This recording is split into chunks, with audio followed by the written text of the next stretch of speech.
والسلام على سيد الأنبياء والمرسلين. قال الله تعالى وتبارك في شان حبيبه مخبرا وآمرا إن الله وملائكته يصلون على النبي يا أيها الذين آمنوا صلوا عليه وسلموا تسليما. الصلاة والسلام عليك يا رسول الله وعلى آلك وأصحابك يا محبوب رب العالمين. الصلاة والسلام عليك يا راحة العاشقين وعلى آلك وأصحابك يا محبوب رب العالمين. ز محجوری پر آمد جان عالم تراہم یا نبی اللہ تراہم. نا آخر رحمت للعالمین ز محروما چرا فارغ نشینی. بروں آو سرز برت یمانی کہ روئے تست صبح زندگانی. قدیم طائف نالین پاکن شراکت رشتہ جہاں ماکن. چے باشد گر کنی سوئم نگاہے ہمیشہ گر نہ باشد گاہے گاہے. نگاہے یا رسول اللہ نگاہے. صد ہزاراں جبریل اندر بشر بہر حق سوئے غریباں یک نظر.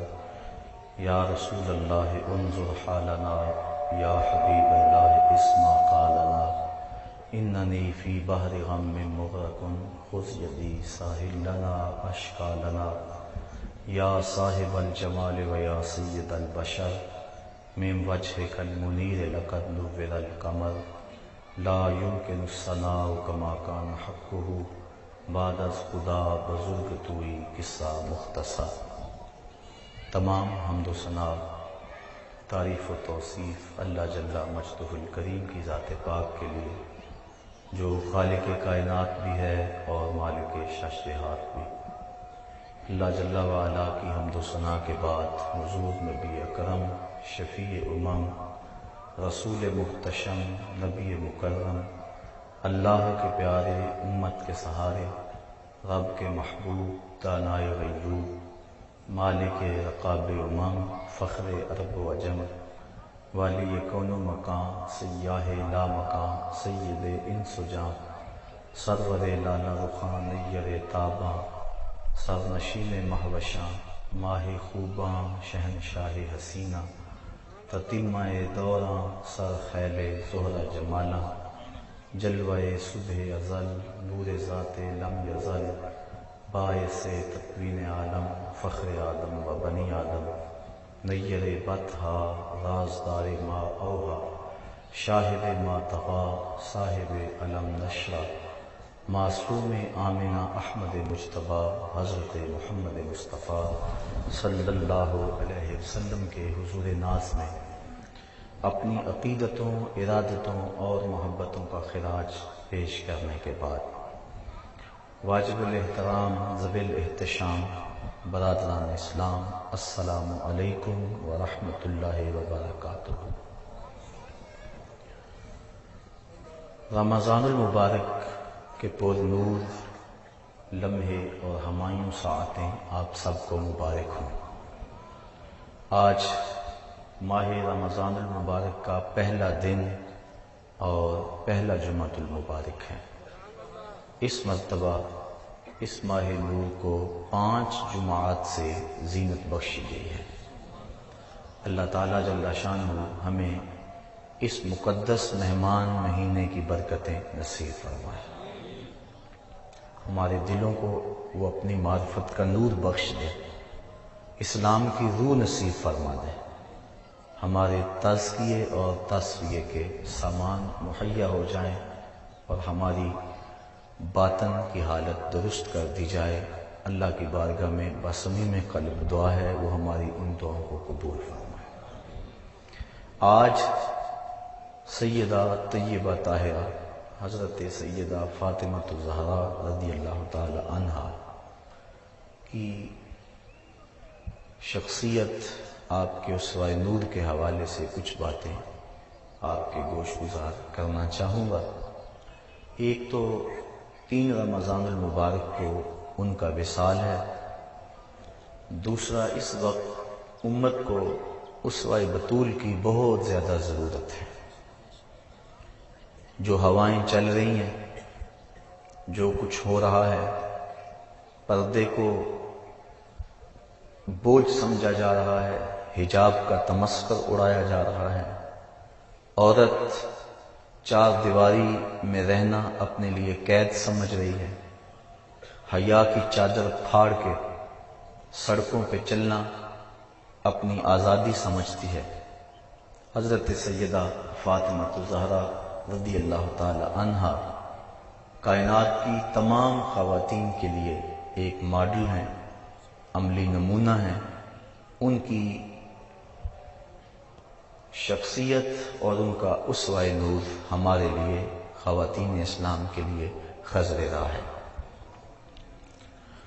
حضرت سیدہ فاطمہ الزہرا رضی اللہ تعالی عنہا کے مجد و شرف کے اسباب بیان کرتے ہوئے اقبال نے ایک بڑی خوبصورت بات کی۔ فرماتے ہیں مریم از یک نسبت عیسیٰ عزیز، آج سے نسبت حضرت زہرا عزیز۔ مریم ایک نسبت سے عزیز ہیں اور وہ یہ کہ وہ حضرت عیسیٰ علیہ السلام کی والدہ ماجدہ ہیں، لیکن حضرت فاطمہ کو 3 نسبتیں حاصل ہیں۔ پہلی نسبت نور چشم رحمت للعالمین، امام اولین و آخری۔ دوسری نسبت بانو تاجدار حل عطا، مرتضی مشکل کشا شیر خدا۔ اور تیسری نسبت مادر مرکز پرکار عشق، مادر قافلہ سالار عشق۔ اقبال کہتا ہے کہ مریم عیسیٰ کی ماں ہے اور اللہ نے قرآن میں ان کے قصیدے بیان کیے، اور حضرت زہرا کو 3 نسبتیں ہیں کہ ایک تو وہ رسول خدا کی بیٹی ہیں، دوسری نسبت کہ وہ علی المرتضی مشکلات کے پردوں کو چیرنے والے حل عطا کی زوجہ ہیں، اور تیسرا حسین ابن علی کی ماں ہے جو عشق کی پرکار کا مرکز ہے، اور جو کائنات کے عظیم وہ امام ہیں کہ جنہوں نے اپنا سر تو کٹا دیا لیکن اسلام کا پرچم جھکنے نہیں دیا۔ اللہ کے محبوب علیہ السلام نے فرمایا فاطمہ تو بضعۃ منی، فاطمہ میرے جگر کا ٹکڑا ہے۔ یہ اس دور میں کہا جب بیٹیوں کو زندہ درگور کر کے باپ فخر کرتے تھے۔ قرآن اٹھائیے، ارشاد فرمایا وَإِذَا الْمَوْءُودَةُ سُئِلَتْ بِأَيِّ ذَنبٍ قُتِلَتْ، قیامت کے دن قبروں میں گڑی ہوئی بچیاں اٹھائی جائیں گی، ان کے ظالم باپ کٹہرے میں ہوں گے۔ اللہ ان بچیوں سے پوچھے گا بِأَيِّ ذَنبٍ قُتِلَتْ، تمہیں قتل کیوں کیا گیا؟ مجرم تو کٹہرے میں کھڑے ہیں، مجرموں کو پوچھا جانا چاہیے تم نے کیوں قتل کیا؟ ان کے معصوم دامن پہ کون سا داغ دیکھا کہ تم برداشت نہ کر سکے؟ گڑے کے اندر دھکا دے کے اوپر مٹی ڈھیلنے لگے، ان کی چیخیں تمہارے دل میں گداز اور نرمی پیدا نہیں کر سکتی۔ پوچھا تو ان سے جانا چاہیے تھا کہ تم نے کیوں انہیں قتل کیا، لیکن وہ کھڑے ہیں، بچیوں سے پوچھا جا رہا ہے بِأَيِّ ذَنبٍ قُتِلَتْ، تمہیں قتل کیوں کیا گیا؟ تو حضرات علماء فرماتے ہیں بیٹیوں کا قتل اتنا گھنونا جرم ہے، اللہ تعالیٰ ان کے ظالم باپوں سے بات کرنا بھی گوارا نہیں کرتا۔ تو یہ ہے عرب کا معاشرہ کہ بیٹیوں کو زندہ درگور کیا جا رہا ہے۔ اس دور میں آج میں اپنی بیٹی کے لیے محبت کا کوئی جملہ بولوں، آپ اپنی بیٹی کے لیے کوئی پیار بھری بات کہہ دیں تو یہ بڑی بات نہیں ہے، کیونکہ اس دور میں بیٹی سے پیار باپ کے سینے میں کوٹ کوٹ کے دھرا ہے۔ تبھی تو بوڑھا باپ اپنی جھکی ہوئی کمر پہ گوریاں لاد لاد کے مزدوری کر رہا ہے کہ میں نے بیٹی کے ہاتھ پیلے کرنے۔ جوان بھائی فیکٹری میں اوور ٹائم لگا رہا ہے کہ میں نے اپنی بہن کی شادی کرنی۔ آج بہن کے لیے، بیٹی کے لیے دلوں میں محبتوں کے جذبات ہیں۔ جب بیٹی کو گھر سے ماں باپ رخصت کرتے ہیں تو سارے پھوٹ پھوٹ کے روتے ہیں۔ بیٹی کا وجود گھر کی زینت ہے، بیٹی چار دیواری کی رونق ہے، بیٹی گھر کی آبرو ہے۔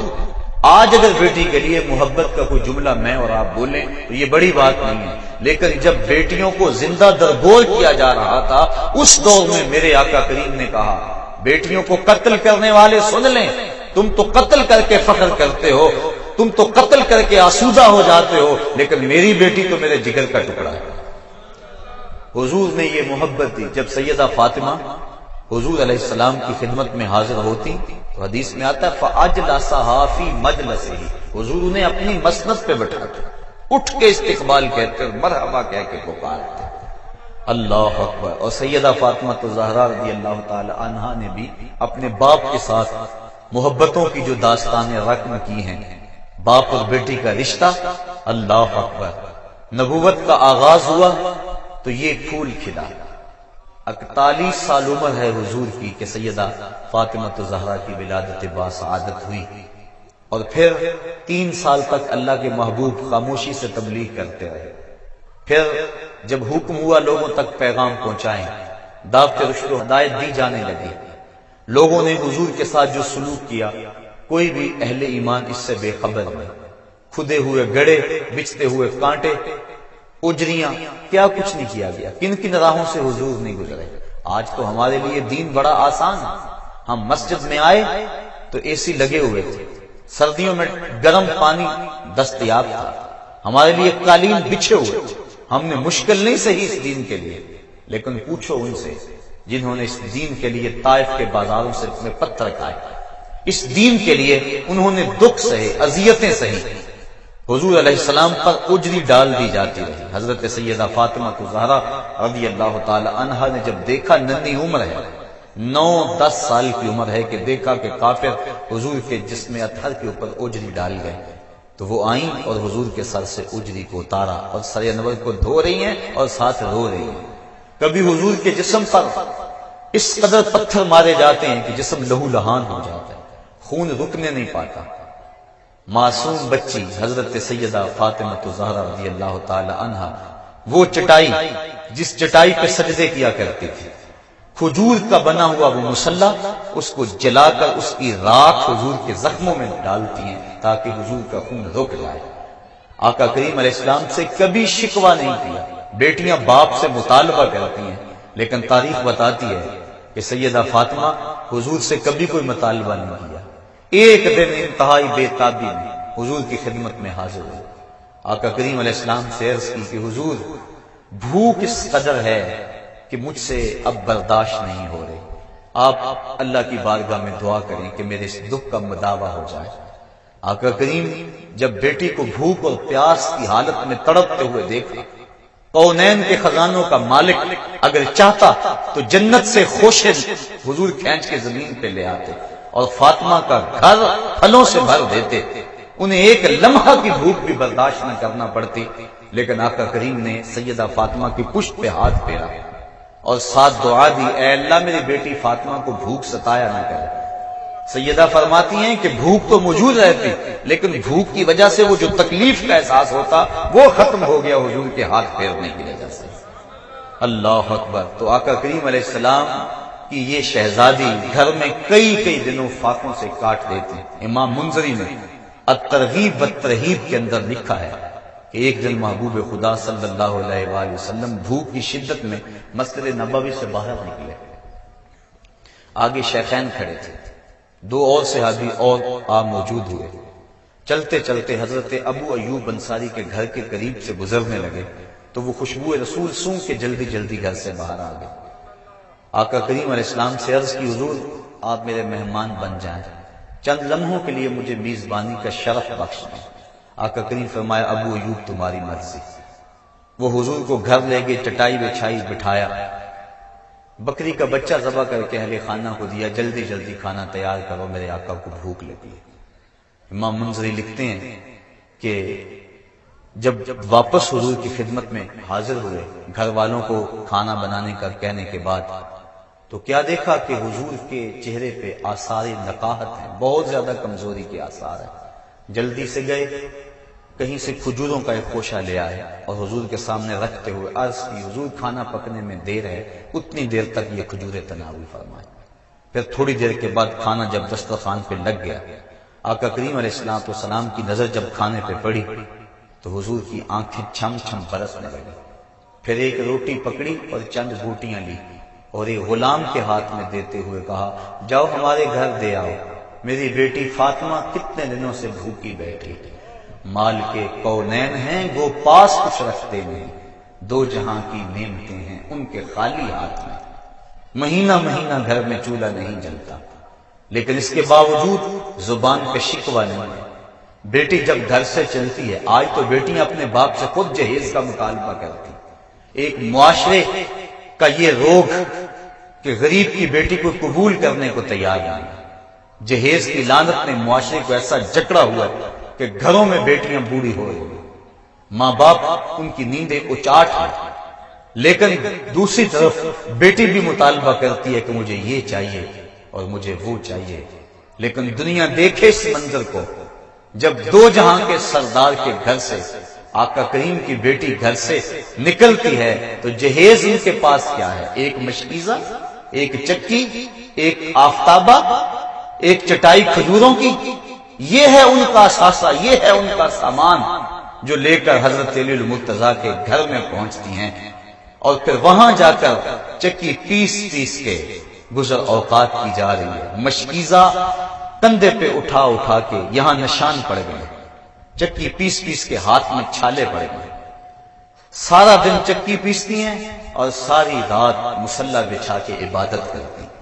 آج کی عورت کہتی ہے میرے گھر کے کام کاج بڑے ہیں، میرے پاس وقت نہیں ہے، میرے بچے زیادہ ہیں، میرے پاس وقت نہیں ہے کہ میں نماز پڑھ سکوں، بار بار بچے پیشاب کر دیتے ہیں، کیسے میں صفائی رکھ سکتی ہوں؟ آؤ سیدہ فاطمہ کی چوکھٹ پہ آؤ، حسنین کی تربیت بھی ہو رہی ہے، مولا علی کی خدمت بھی ہو رہی ہے، اور چکی پیس پیس کے آٹا تیار بھی ہو رہا ہے، مہمانوں کو کھانے بھی بھیجے جا رہے ہیں، اور جب رات پڑتی ہے تو ساری رات مصلی پہ گزار دیتی ہیں۔ اور ذوق بندگی کیا ہے؟ عرض کرتی ہیں اے اللہ تیری راتیں اتنی چھوٹی ہیں کہ تیری بندی کا ذوق بندگی ہی پورا نہیں ہوتا، ابھی ایک سجدہ کرتی ہوں کہ رات ختم ہو جاتی ہے، ایک رات ایسی لمبی بنا دے تیری بندی جی بھر کے تجھے سجدہ تو کر لے۔ یہ ہے عبادت، یہ ہے ان کے شب و روز اللہ کے حضور، سارا دن روزے میں اور ساری رات قیام میں گزار دیتی۔ ایک دن حضرت علی المرتضیٰ گھر آئے، دیکھا کہ ہاتھوں میں چھالے پڑے ہوئے، ایک غزوے سے حضور واپس پلٹے تھے، بہت سارے غلام اور لونڈیاں مال غنیمت میں آئے تھے، خیال کیا کہ ایک لونڈی اگر ہمیں گھر کے کام کے لیے مل جائے تو کام آسان ہو جائے گا، کہا جاؤ اپنے باپ سے ایک لونڈی مانگ لاؤ۔ سیدہ فاطمہ الزہرا حاضر ہوئی، لیکن زبان سوال نہ کر سکی۔ آقا کریم نے پوچھا بیٹا کدھر آئے تھے؟ کہا حضور یوں ہی سلام کرنے آ گئی تھی۔ واپس چلی گئی، حضرت علی المرتضیٰ نے دیکھا، کہا اس در سے تو کبھی کو خالی نہیں پلٹا، لگتا ہے تم نے حضور سے عرض ہی نہیں کی۔ کہا میں ہمت نہ کر پائی، کہا چلو میں تمہاری ترجمانی کرتا ہوں۔ حضرت علی المرتضیٰ اور حضرت فاطمہ الزہرا رضی اللہ تعالی عنہ حضور کی چوکھٹ پہ آ کھڑے۔ آقا کریم نے پوچھا، بتایا حضور یہ حالت ہے، ہاتھوں کے چھالے، ساری رات عبادت میں گزرتی ہے اور دن چکی پیس پیس کے یہ حال ہے، وقت نہیں، فرصت نہیں، اگر ایک لونڈی آپ اپنی بیٹی کو عطا کر دیں تو کام کاج میں معاونت ہو جائے گی۔ اب آقا کریم کے ہاں لونڈیوں کی کثرت ہے، قطاریں لگی ہوئی ہیں اور بیٹی دروازے پہ کھڑی ہے۔ حضرت علی المرتضیٰ سفارش کر رہے ہیں، خیال تو پڑتا ہے انہوں نے ایک مانگی، حضور نے کئی دے دی ہوں گی، لیکن تعریف پڑے، حیرت ہوتی ہے۔ آقا کریم علیہ السلام نے 3 قسمیں کھا کے فرمایا واللہ لا آتیکما، واللہ لا آتیکما، واللہ لا آتیکما، اللہ کی قسم میں تمہیں کچھ نہیں دوں گا، اللہ کی قسم ان غلاموں اور لونڈیوں سے میں تمہیں کچھ نہیں دوں گا۔ پھر کہا اللہ کی قسم میں تم دونوں کو ان غلاموں اور لونڈیوں سے کچھ نہیں دوں گا، میں تمہیں لونڈیاں دے دوں اور صفہ کے چبوترے پہ بیٹھ کے پڑھنے والے میرے طالب علم ان کے پیٹ کمر سے لگے ہوئے، بدر کے شہیدوں کے یتیم بچے بھوک میں ہیں اور یہ لونڈیاں میں تمہیں دے دوں، میں تو یہ لونڈیاں بیچوں گا اور بدر کے شہیدوں کے بچوں کا پیٹ پالوں گا، اور میرے صفہ کے چبوترے پہ بیٹھ کے جو طالب علم دین سیکھنے آئے ہیں میں تو ان کی غذا کا بندوبست کروں گا۔ لیکن بیٹا تم میری چوکھٹ پہ آئی ہو، خالی نہ جاؤ، جب رات کو سونے لگو، کروٹ تمہاری بستر پہ لگے تو 33 مرتبہ سبحان اللہ پڑھ لینا، 33 مرتبہ الحمدللہ کہہ لینا اور 33 مرتبہ اللہ اکبر پڑھ لینا، یہ غلاموں اور لونڈیوں سے بہتر ہوگا۔ یہ جو ہم نماز کے بعد تسبیحات پڑھتے ہیں اس کو تسبیحات فاطمہ اسی لیے کہتے ہیں کہ سیدہ فاطمہ الزہرا کو اس وقت حضور نے یہ چیز عنایت فرمائی، کہا یہ غلاموں اور لونڈیوں سے بہتر ہے، یہ پڑھ لیا کرو، لیکن تم ان غلاموں اور لونڈیوں سے کچھ نہیں دوں گا، مال کے کونین ہیں وہ پاس کچھ رکھتے نہیں، دو جہاں کی نعمتیں ہیں ان کے خالی ہاتھ ہیں۔ تو حضور علیہ السلام سیدہ فاطمہ الزہرا رضی اللہ تعالی عنہا کو ان غلاموں اور لونڈیوں سے کچھ نہیں دیا۔ آقا کریم اپنی بیٹی سے بے پناہ محبت کرنے کے باوجود حضور نے ان کو اس انداز کے ساتھ جو ہے وہ جواب دیا تاکہ ان کا تعلق دنیاوی مال و اسباب سے نہ ہو بلکہ ان کا سارا تعلق اپنے رب کے ساتھ ہو، اور یقیناً وہ بھی یہ چاہتی تھی، انہوں نے بھی کبھی زبان پہ حرف شکایت نہیں لائی۔ یہ حضرت دلیل المرتضیٰ کے کہنے پہ اگر حاضر بھی ہوئی تو آقا کریم نے فرمایا کہ میں تجھے ان میں سے کچھ نہیں دوں گا۔ حضرت سیدہ فاطمہ الزہرا رضی اللہ تعالی عنہا راتوں کو اٹھ اٹھ کے کثرت کے ساتھ اور دن کو بھی مصلی بچھا بچھا کے رویا کرتے تھے۔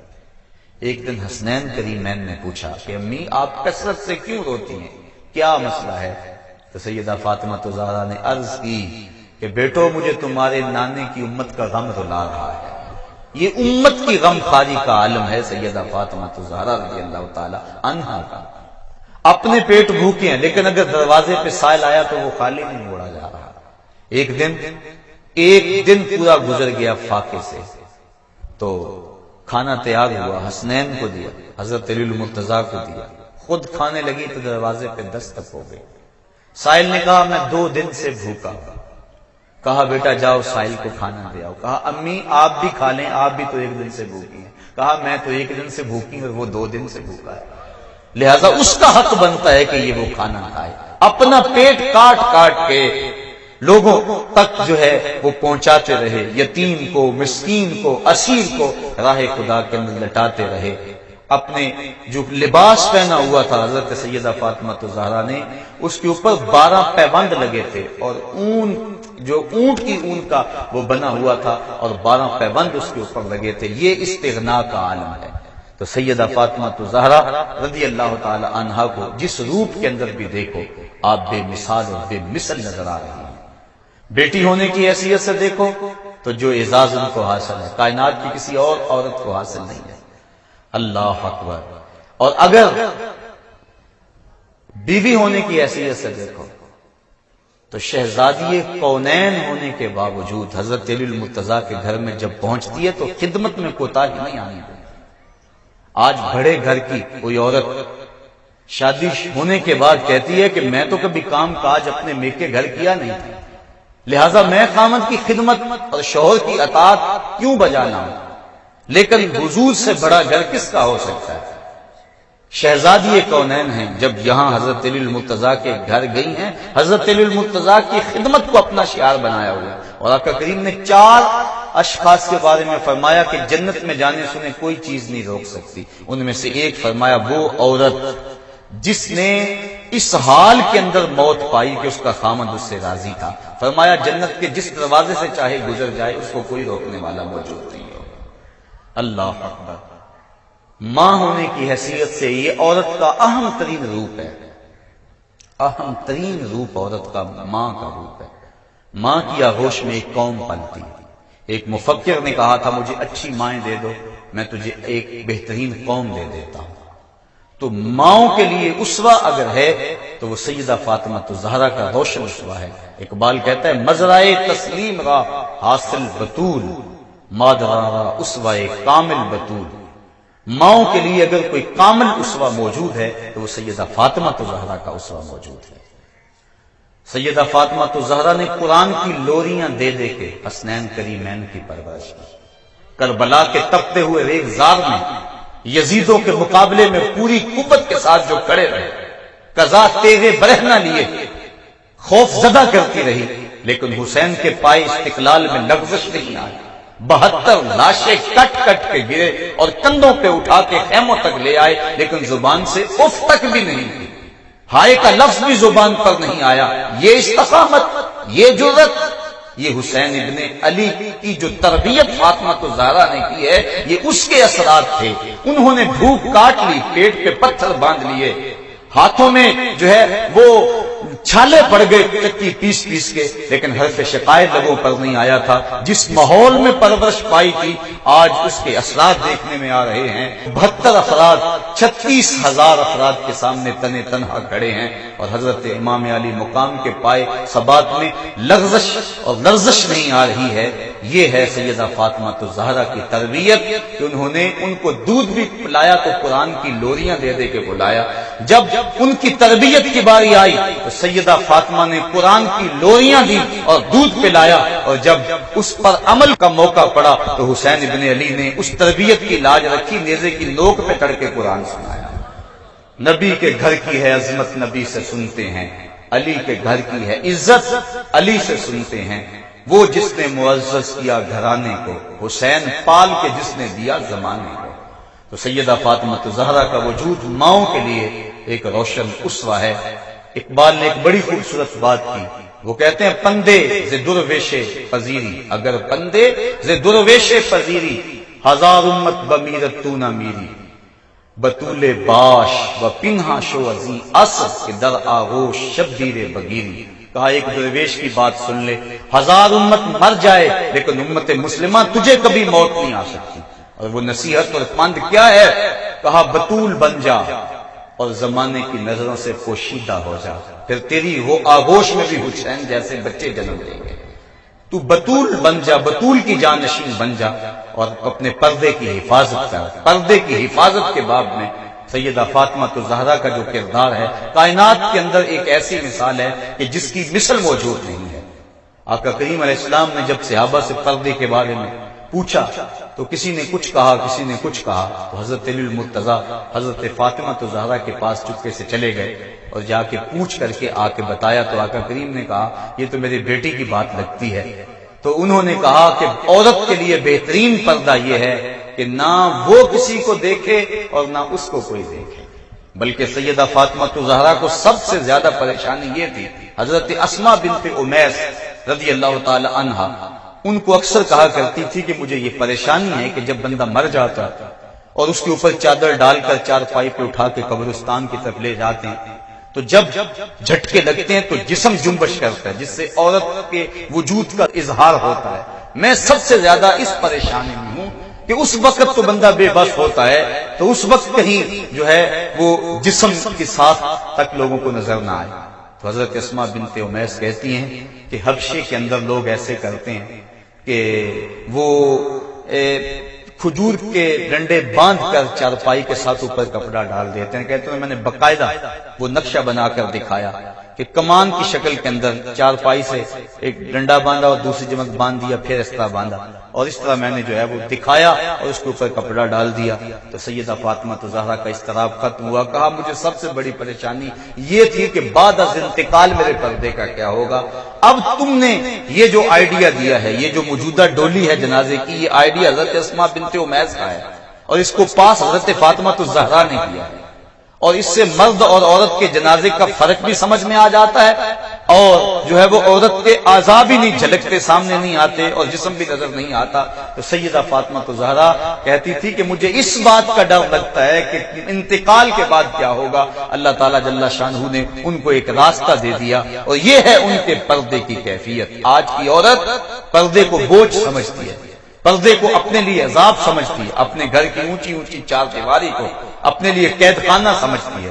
یہ پچھلے دنوں کے اندر میڈیا کے اوپر یہ تبصرہ ہوتا رہا اور حجاب کا تمسخر اڑایا جاتا رہا. آنکھ کے پردے کی بات کی جاتی ہے، دل کے پردے کی بات کی جاتی ہے، اور اسلام نے جو عورت کو پردے کی تاکید کی، اے نبی کی بیٹیوں اپنے اوپر اوڑھنیاں خوب اوڑھ لو اور جو ہے وہ اپنی زینت کی چیزوں کو پوشیدہ رکھو. جو حکم دیا گیا آج ان احکام کا تمسخر اڑایا جا رہا ہے. عورت تو اس قدر پردے کی چیز ہے کہ اللہ تعالیٰ نے ارشاد فرمایا کہ تو گھر کی چار دیواری میں اتنے زور سے قدم بھی نہ رکھے کہ تیرے پاؤں میں پڑے ہوئے پازیب کی چھنکار باہر گزرتے ہوئے غیر مرد کے کانوں تک پہنچے. بلکہ عورت کی آواز کو پردہ رکھا گیا. حضرت ابو ہریرہ رضی اللہ تعالی عنہ نے ایک عورت کو دیکھا کہ وہ خوشبو لگایا آ رہی ہے. عورت کو خوشبو لگانا منع کیا گیا ہے۔ دو طرح کی خوشبو ہیں، ایک خوشبو وہ ہے جس کا رنگ نہیں ہے، خوشبو ظاہر ہے، اور ایک خوشبو وہ ہے جس کی خوشبو ظاہر نہیں ہے، رنگ نظر آتا ہے، جس طرح مہندی وغیرہ۔ عورت کے لیے وہ خوشبو مسنون ہے جس کی خوشبو مہک نہیں آتی بلکہ رنگ ہے، اور مرد کے لیے وہ ہے جس کا رنگ نہ ہو بلکہ جس کی مہک ہو۔ اب اس نے ایسی خوشبو لگائی تھی جس سے مہکار آ رہی تھی، لپٹیں آ رہی تھی، خوشبو، اور وہ آئی تو آپ جب قریب آئی تو حضرت ابو ہریرہ رضی اللہ تعالی عنہ نے فرمایا یا امۃ الجبار، اے جبار رب کی باندی، تو نے خوشبو لگائی ہے؟ اس نے کہا ہاں میں نے خوشبو لگائی ہے۔ کہا تو مسجد سے آئی ہے؟ اس نے کہا ہاں میں مسجد سے آئی ہوں۔ کہا میرے محبوب آقا نے تو فرمایا ہے کہ عورت اگر خوشبو لگا بیٹھے تو اتنی دیر تک مسجد میں نہ آئے جس طرح جنابت کا غسل کیا جاتا ہے، جب تک ایسا غسل نہ کرے، یعنی ایسا غسل کرے کہ وہ خوشبو مٹ جائے۔ اور ایک روایت کے لفظ ہیں کہ جو عورت خوشبو لگا کے بازاروں میں نکلتی ہے اس خیال سے کہ مرد سونگے اور اس کی طرف مانوس ہوں، فرمایا کہ وہ عورت زنا کی دعوت دینے والی ہے۔ تو آج عورت بن ٹھن کے حیا کی چادر پھاڑ کے سڑکوں پہ آ گئی۔ آج ماں کو دکیا نوسی کا تانا دے کر، باپ کو بوڑھا کہہ کے، آج بھائی کی غیرت کی لالی اپنے لبوں پہ سجا کے آج وہ ماڈل گرل بن گئی، آج وہ دفتروں میں آن بیٹھی، آج وہ سڑکوں پہ آ بیٹھی، اپنے پردے کو اس نے بوجھ سمجھ کے اتار دیا۔ میری ماں، میری بہن، میری بیٹی، یہ پردہ تیرے لیے بوجھ نہیں، تیری آبرو کا محافظ ہے، تیرے برقعے کی ایک ایک سلوٹ تیرے حیا کا تیور ہے، تیرے گھر کی اونچی اونچی دیواریں تیرے حیا کا پہرا ہے۔ تو سمٹ جائے تو معاشرہ پھیل جائے گا، تو گھر سنبھال لے گی، امت ہے وہ پوری کائنات کو سنبھال لے گی، لیکن جب تو گھر سے نکلے گی تو پھر قوم کے پلے کیا رہے گا؟